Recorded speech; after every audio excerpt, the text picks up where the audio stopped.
Je suis dans le Kangoo, je viens de brancher mon petit chauffage d'appoint que j'avais acheté et dont j'avais fait une vidéo il y a quelques temps. C'est donc le petit chauffage ici qui fait 350 watts. J'ai là-haut mon thermomètre, on est à combien? J'étais à 7, là je suis à 9,2 et ça fait combien de temps? Attendez voir que je vois, il est quelle heure? Ça fait 10 minutes, donc c'est monté 2 degrés. La consommation, alors j'utilise 380 watts et il me reste 65 minutes, sachant que je suis partie d'une recharge du générateur qui était à 60%. Après, l'avantage c'est que on peut le mettre au sol. Là je l'ai mis par terre, donc ça me chauffe les pieds. Donc ça c'est pas mal. Et puis bon, la soufflerie qu'on entend c'est le petit chauffage, hein.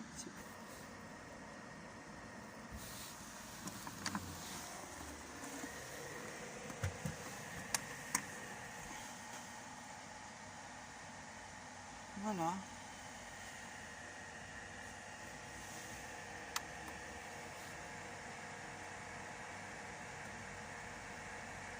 Mais par contre, je vous recommande vraiment ce générateur solaire pour 740 € si vous n'achetez pas le panneau solaire que l'on peut avoir en kit et qui fait économiser juste 40 € en fait.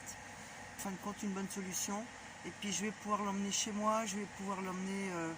j'ai un petit jardin, donc dehors ça va me permettre de brancher le taillet et d'autres accessoires électriques pour faire mon jardinage. Je trouve que la meilleure solution pour le chauffage, c'est de le poser au sol. Parce qu'en fait, ça chauffe les pieds et la chaleur remonte. Donc ça chauffe aussi la partie haute. Mais l'important, c'est d'avoir chaud aussi en bas. Parce que souvent, dans nos vannes, vous remarquerez tous, la fraîcheur, elle vient du sol. Vers les pieds, c'est vraiment super. En plus, là, donc j'ai fermé avec mon rideau isolant. Donc la partie conduite est séparée de l'arrière. Et puis l'arrière, bon, j'ai mis ma lampe parce qu'on est en pleine journée, mais comme tout est fermé, il fait noir. Et l'arrière, bon, voilà, j'ai mes isolations que vous aviez déjà vues. Et puis voilà. Et le chauffage, c'est nickel. Bon, là, je vais le remonter, je vais voir un petit peu ce qu'il a consommé. Alors, voyons voir. Bon, maintenant, ça fait une demi-heure que ça fonctionne, le chauffage. Donc, il reste 31 minutes de batterie, 33%. Donc ça pompe quand même pas mal, hein, ce petit chauffage là. Mais par contre on est monté à, voyons voir, 16 degrés 3.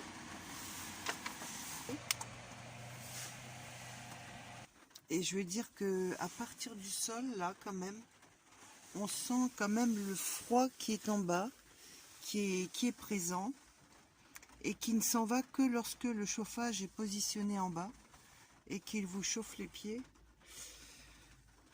Donc ce petit chauffage, en fin de compte, allez, ça va servir le temps qu'on peut le laisser tourner et après quand on l'éteint, ben, la chaleur disparaît.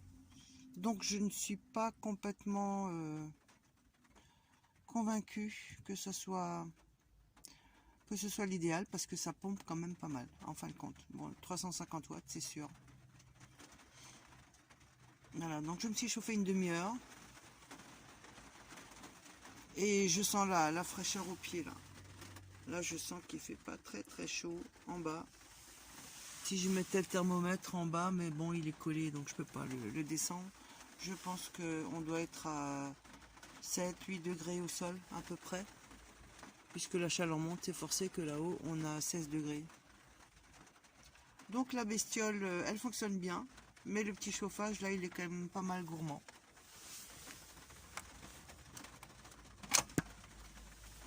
Donc, je ne peux pas vous conseiller, à vous de faire votre choix.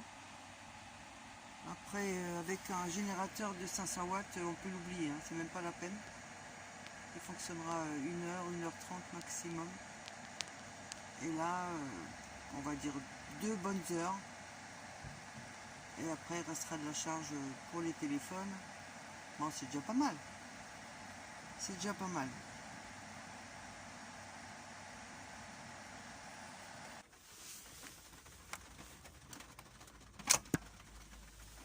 Donc vous l'aviez vu, hein. C'est le petit chauffage qui se met dans une prise secteur. Mais bon, il est quand même pratique, je veux dire, à la maison, parce que il chauffe une petite pièce facilement. Ce coup-ci, je stoppe tout. À bientôt.